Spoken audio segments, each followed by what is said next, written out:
Hey everyone, you're wondering why you see me and not Jesse Williams.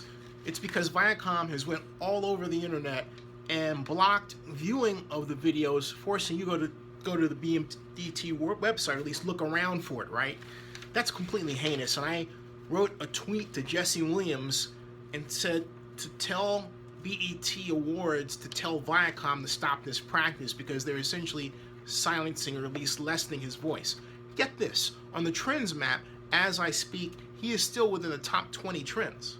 Earlier, he was as high as the top 5, but on worldwide trends on Twitter, he didn't appear at all. Something fishy about that. The speech he wrote was excellent. For example, he said, in opening it, just something that makes you stop. And he said, basically, a system that is built to divide and oppress and destroy us cannot stand if we do. And then he said it's basic mathematics. The more we learn about who we are and how we got here, the more we mobilize. And he said especially the black women who have stood in the service of nurturing others before themselves. We can and will do better by them. And he said, we've looked at the data, and policemen somehow manage to de-escalate, disarm, and not kill white people every day.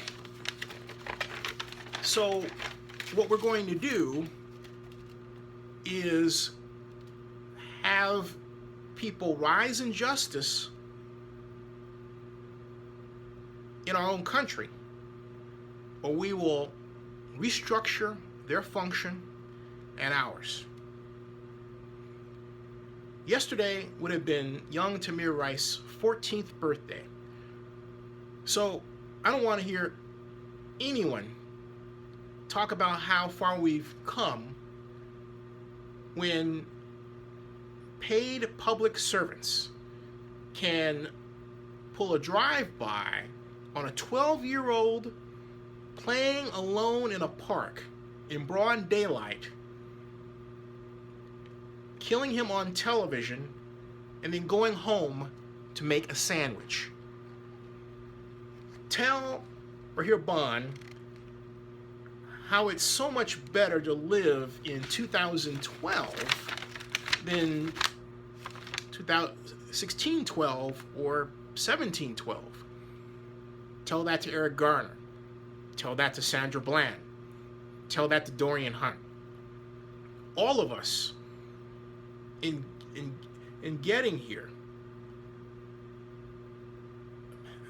on this room, have money. But that alone isn't going to stop this.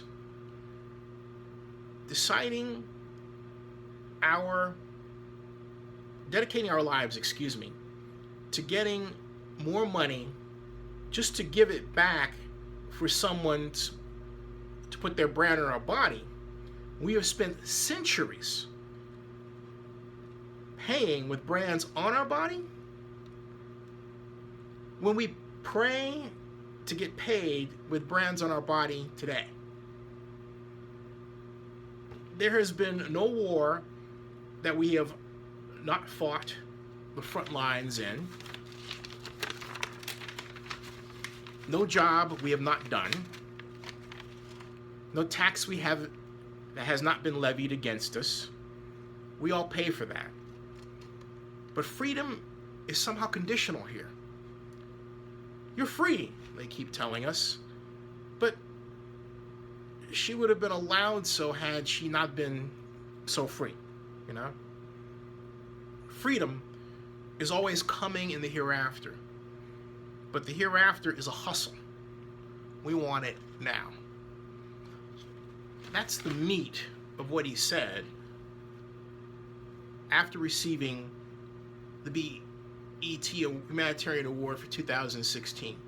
And he said other quotes now, which by this point you undoubtedly remember. But the main point is that rather than make sure that this person's amazing speech is disseminated for all to see, Viacom which owns BET, has taken up the practice of essentially quieting his voice. What does that say? And then what does it say if I go to Twitter and I should rightly expect to see hashtag Jesse Williams within the worldwide trends, and I don't for the entire time that the BET Awards is showing first on the East Coast and then as we go to the West Coast? There's something wrong there. You're not going to tell me that the Game of Thrones was consistently higher than hashtag Jesse Williams on Twitter when, in point of fact, on the trends map, it was not. There's something wrong there, folks. You have social media systems that are designed in ways where they're not exactly cleanly representative of what's happening at the moment. And they seem to reflect what the editors of those platforms want you to pay attention to rather than what you want to pay attention to. That's true for Facebook. That's true for Twitter. That's true for YouTube.